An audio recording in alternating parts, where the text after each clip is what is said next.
University with a bachelor's degree in health science and a doctorate in physical therapy. Jess received her neuro-developmental treatment certification in 2014. She's been in Encompass here for 10 years. And prior to the director of therapy role, Jessica was a physical therapist team lead for 7 years. She became a physical therapist at Encompass to improve the quality of life for her patients. So we're gonna let her take it away for us here. Thank you. Good morning. I'm bringing up the rear, so hopefully this will be, you guys can feel free to do some of these exercises where you're at. You can stand as we get through, but I wanted to, when I was trying to figure out what to name this presentation, I thought, you know, life is all about balance and strength. And I think there's the physical portion of that, but also, like Sarah was talking about, a little bit more of the mental, you know, aspect too. So I think it goes in twofold. I have worked here for 14 years and as a PT, and you know, a lot of times we're seeing a lot of folks, you know, with neurological issues, a bunch of different issues, but a good vast majority of our patients have some form of arthritis. So one thing that I've learned over the years just with them, when they are here for, you know, like Lisa said, 10 to 12 days, a very short period of time, a lot of times patients will say, I feel better now than I did before I came in. And I think a lot of that is due to the fact that they're exercising, they're moving, you know, you're up. There was a presentation last year, I think that was named Motion is Lotion. And I think I very much agree with that. So I wanted to kind of go through and think of some exercises that we give our folks here that have been really helpful and beneficial. I'm a firm believer that everybody can exercise. You just have to modify the exercise to what you're able to do. So if you're not able to walk, you know, if you're in a wheelchair primarily, there are a ton of seated exercises that you can do and adapt to. Same with if you're able to get up and move, there's a ton of different standing exercises that you can do. I'll also touch a little bit on balance because, you know, if you're weak, that affects your balance. You know, and if your balance isn't good, that can affect you being able to strengthen your muscles. So it kind of goes hand in hand, and it's not as hard as what you think to be able to work on your balance at home. So I have a lot of fun goodies over here that we'll kind of work through, but I just want to be able to give you some ideas for things that you can do at home that are very easy, very simple. They don't take a ton of time. So, all right, we'll get started. I'm gonna try and hold the microphone and use the things over here, so bear with me. So again, our objective is just to understand what happens, you know, with a loss of balance. And then to identify different exercises, seated and standing, that focus on balance and strength. All right, so this is probably something that I go over with every patient that I have, because everybody's going to lose their balance, whether you have weakness or not. It's just whether you're going to keep yourself from falling when you lose your balance. So there's 3 things that kick into play when you lose your balance. So the first thing is you'll start to feel your ankles, you know, start to kick in. That's called the ankle strategy. So if your ankle muscles are weak or you don't have the movement at your ankle joint, that can affect your ability to be able to stay upright when you start to lose your balance. After your ankles, if that's not doing it, then that's when you start to see people where their hips start to kick into place. Again, if you have weakness at your hips or some arthritis at your hips, that can put you more at risk for then not being able to stop yourself from falling. If all of that's not working, then usually that's when people take a step. And a lot of it is how quickly your body can process through those 3 things as to whether you're going to be able to stay upright when you lose your balance or whether you may end up on the floor. So just to put that into perspective as we go through all of our stuff. All right, so some of the seated exercises, very easy. You can do these at your chair. And I have TheraBand that I can cut for people. Just like Sarah with TheraBand. Those of us that are PTs love TheraBand. So we give to all of our patients here, we try to, because there's different strengths. So our hope is that they progress through some of the strengths while they're here, but we can give them TheraBand for home so they can continue to do these exercises. So the first one is using essentially a piece of TheraBand and tying it around your legs. I feel like I need a headset. Thank you for Or a model. right? Or a model, yeah. You want to be my model? So you just tie it around your legs. Around your legs, and all you're doing is pulling your legs apart. It's called hip abduction. And a lot of it you want to do slow and control. The last thing you want to do is to fly through things, because then you run the risk of flaring up things, but you're not working your muscles the way that you need them to do. So you're holding for 1, 2, 3, and then come right back. And you can go as far out as you'd like. And this is working these muscles on the outside of your hips. Your abductor muscles tend to, in most of the population, be weak, even if you are a very strong person. So this is a really good exercise to be able to do just sitting in a chair. Okay, so there's that one.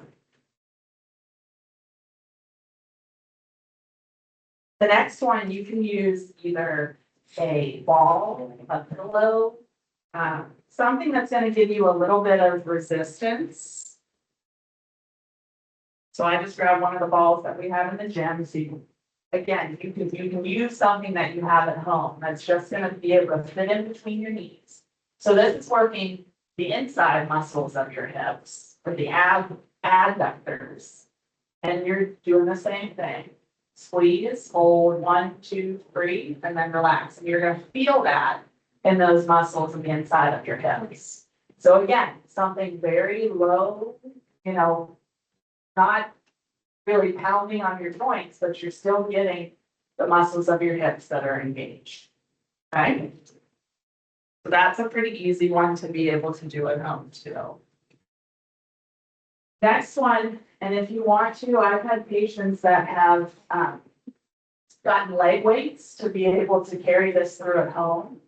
Or I actually had a patient, we were talking about the cost associated with all of this stuff. I had a patient one time that would take a soup can, which is about 1 pound usually, put it in a giant eagle bag, put her foot through the loops of the giant eagle bag, and do marches that way. So I think you can get as creative as you want to be, depending on what you have at home. So again, just the marches to be able to get that movement in your legs. You're not only getting the strengthening, but you're also stretching of some of those muscles too. So again, something very easy that you can do at home. Seated kicks, same thing. Good one with this is when you hold 1, 2, 3, and then bring it back down. And you're gonna feel it. So I'm 6 foot. I have chronically had tight hamstrings pretty much my entire life. So I feel a stretch in my hamstrings just when I'm doing this type of exercise, which is the hamstrings are the muscles in the back of your legs. But this is primarily working your quad muscle, which is in the front of your leg. So again, you can do, and a lot of it, 3 sets of 10 is enough to gain strength. They've done a lot of studies, some people think the more I do, the better it's gonna be. Usually once you get to about 30 of an exercise, that's about where you need to be able to gain muscle strength.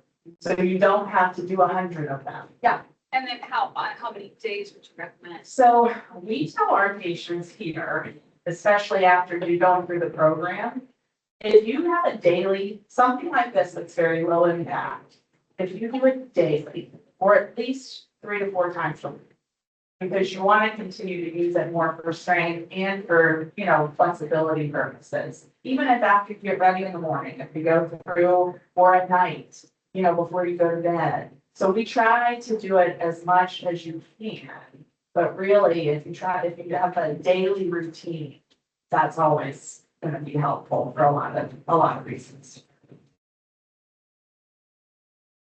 The other one, and I couldn't find a good picture for this, but another exercise that helps to kind of work the flexibility in your ankle is the ankle alphabet.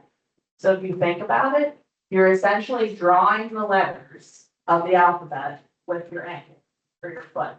So you have A, E, P, right? So all you're doing is getting movement in your ankle. Very easy. You can do that while you're drinking your coffee, eating your cereal, breakfast, whatever you're doing. And all it is just getting movement and motion in the ankle. So that's a good one that we use for a lot of people who feel like they're really stiff in that ankle joint. This is another really good one.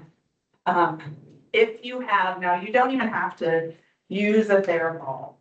You could do it really if you wanted to, at the kitchen table, as long as you had movement to be able to move your arms.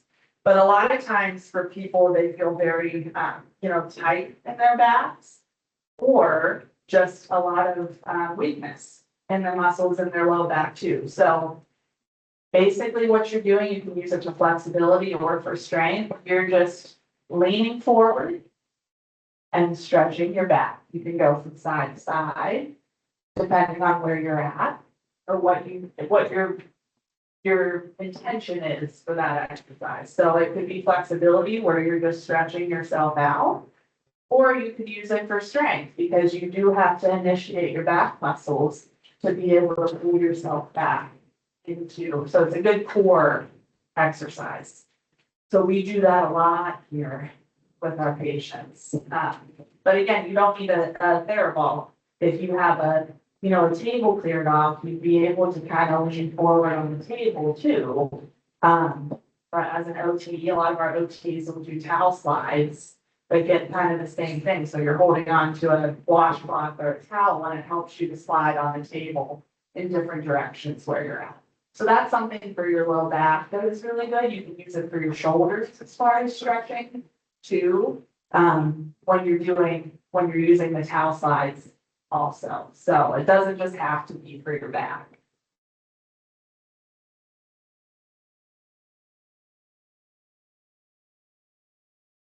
All right, so some standing exercises. So I always recommend to our folks here, especially if you feel like you have an issue with your balance, to when you're doing standing exercises, to do them either behind a chair that you can hold on to, the sink, the countertop, so if you do feel like you're gonna lose your balance, you have something to hold on to.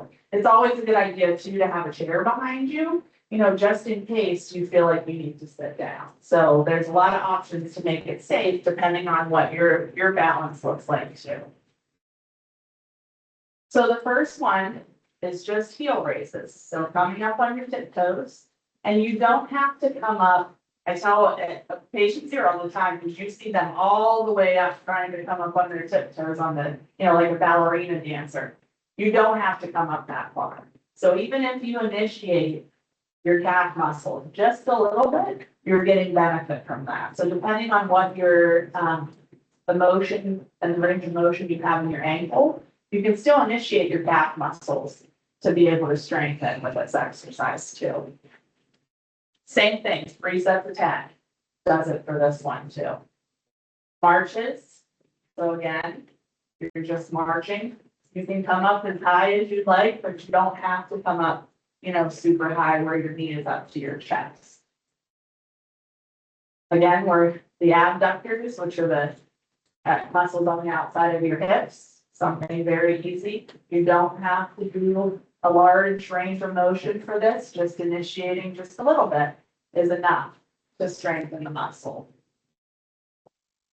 Another good one is the kickbacks or the extension. With this one, you want to make sure you're not cheating by leaning over and trying to kick back. So you're trying to keep your back as straight as possible and just kick in just a little bit. You don't have to go very far to get the motion or enough movement to be able to increase strength. This is another one we have a lot of our folks do here. Are just mini squats. So your feet are pretty much shoulder width apart, just like you can't really see from that picture, but you don't have to be very far out, just shoulder width, and you're just bending a little bit. That's why they call it a mini squat. It's not a full squat. You're just bending slightly. This works a lot of muscles in a lot of groups. It's also really good just for balance too. If you're, trying to challenge your balance and you have your hands covered, you can do a little bit of a mini squat and not hold on. So this is a really good one that we make our patients do here a lot too.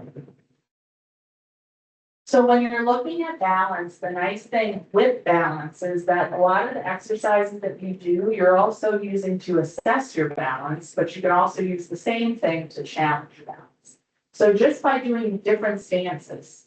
So the first one's a normal base of support. If you feel like you're losing your balance or you're having to hold on to something when you're just standing there, then there's ways that you can work through trying to challenge just by keeping your feet just like this. Same with a narrow base of support is just when you bring your feet together. For some people, that's really, really difficult. So to work on it is to do the same thing, just practice having your feet together and having a narrow base of support. The next one is the single leg stance, and I'll show you as we go through a couple of the other things. Trying to stand on one foot and let it go. It is very difficult for a lot of people just to be able to stand on one foot. The next one's tandem, which is basically one foot in front of the other. So I say the field sobriety test, having to walk through. It is challenging, but again, you can challenge yourself by putting one foot in front of the other and holding on initially, and then seeing if you're able to do it without holding on. And you think about those balance type stance in your everyday life. So we want to practice those ones with here. We focus a lot on function. Our therapy is not what you think of when you go to outpatient, where they're working on your shoulder, they're working on your knee, you're working on your hip. Our focus a lot here is on function. Are you able to get up out of the chair? Are you able to walk around your house? Are you able to get on and off the toilet? Are you able to do the things that you need to do at home? So when we look at balance, we're also looking at balance with function. So for somebody who is having to do single leg stance, that might be stepping into a tub. You have to do that and stand on one leg, or sometimes we'll adapt things where you have adaptive equipment that can help. Getting in and out of a car. A lot of times for people where it's challenging to step in like this, you turn and you sit in the chair first and then swing your legs in. So we try to adapt things based off of your body. So that's why balance and those different stances are important, because if you're walking through a small area, you might have to do tandem stance and not even realize that you're doing it to avoid obstacles on the floor. So we try to practice that as much with people just to see where they're at to give modifications to. So some balance exercises. I make every patient that I work with here try to do this because I think it is such a good exercise. But for some people, getting up out of a chair without using your arms is really difficult.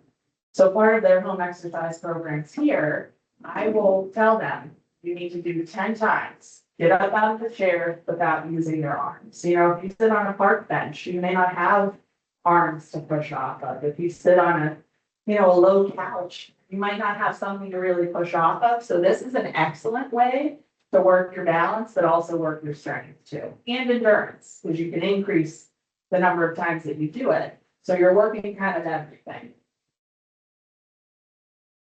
We talked about the different stances. If you want to really get crazy with it, you can stand on foam and do all of those different stances standing on a piece of foam. Our patients' eyes get really, really big when we bring the foam out and go to make them stand on it. And a lot of times they're like, I don't know why, what in the world? And then they're amazed after doing it, 5 or 6 days in a row, how much better their balance is because they practiced it. So again, this is something you want to start out just with the typical stances. Don't throw foam in right away because it will be challenging. But this is a way that you can challenge it if you find that you're doing really well with some of the other things. Hurdles are another one that are a good friend of ours here. Just something very similar like this. It doesn't even have to be a true hurdle. You can put something on the ground to be able to practice stepping over top. So There's different ways that you can use these. It might just be practicing stepping. You have your single leg stance as you go to step over top of it. You could do side steps, which again can be very challenging for people. So there's different ways that you can adapt it based off of what you're trying to work through. Phone taps are another one. Now that's a little aggressive, but with some of our folks here, sometimes it's just tapping in front of you. Sometimes you have to tap and put your foot back down. You feel like you might fall over. But if you can try to work through standing on one leg as you're tapping, or the other side, that can be helpful too. So you can adapt it based off of where you're at. Again, holding on to something might be needed when you start out with this, just to try it. But this is a good kind of higher level balance exercise if that's something that you're interested in doing. Now remember, anything can be adapted to your level. It doesn't matter what you're able to do. You can always adjust exercises. So if you can get yourself into a good exercise regimen, and I think there's a love-hate relationship with exercise, I think, for everybody, right? Sometimes if you overdo it, you hurt afterwards, so then you don't want to exercise because you're hurting. Just remember that even if you're doing something very simple, the seated exercises, if you can do those daily just to keep your joints moving, your legs moving. Walking is a really good exercise, very low impact. We tell our folks here, if you have a phone, if you find yourself sitting a lot and you're able to walk, set your phone alarm for every hour. Get up, do a lap around your house. It doesn't have to be crazy. By the end of the day, you've walked further than probably what you realize. It's really hard now with a lot of streaming services, Netflix, all of those. You sit down, you think you're only going to watch one show, and 3 hours later, you're still sitting there. So just trying to get yourself in that regimen, because if your body's not used to getting up and moving, things are going to be tighter. It is going to be harder to do. So that saying, if you don't use it, you lose it, is absolutely true. So, try your best, even on the roughest days, to try to do something so that your body continues to stay as loose as you possibly can. Well, thank you very much. Any questions? I know I threw a lot at you. And I think they're getting these, do they get these PowerPoints too? Okay. Yes. So you'll have all of those, the pictures. I'm a firm believer in home exercise program. So even if you go to an OT or a PT as an outpatient, definitely ask for a home exercise program so that they can do something that's tailored for your body. You can do outpatient therapy just for balance too. So there's different ways that they can challenge you, in a very safe setting to try to work on whatever it is that you feel like you might be struggling with that. So thank you very much.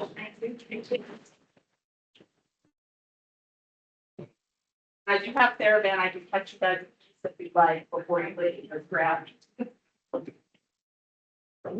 You're welcome.